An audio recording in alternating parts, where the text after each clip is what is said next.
వ్యూహలక్ష్మీదేవి మంత్రం వివరణ. వ్యూహలక్ష్మీదేవి హిందూ పురాణాలలో ప్రస్తావించబడిన లక్ష్మీదేవి యొక్క ఒక రూపం. ఆమెను సర్వలోకాల జననిగా, సర్వ సంపత్ ప్రదాయినిగా భావిస్తారు. ఈ దేవతను ఆరాధించడం వల్ల అనంతమైన ధనవంతులు అవుతారని నమ్మకం. ఆమెను ఆరాధించడానికి ఉపయోగించే ప్రధాన మంత్రం ఇది. ఓం శ్రీ ఓం నమః పరమ లక్ష్మై విష్ణు వక్షస్థితాయై రమాయై ఆశ్రిత తారకాయై నమో వహ్నిజాయై నమో నమః.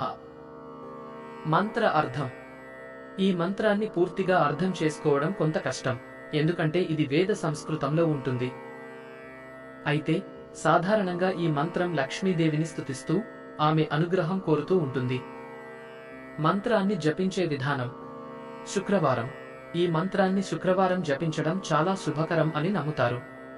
సంఖ్య 108 సార్లు జపించడం సాధారణంగా సిఫార్సు చేస్తారు.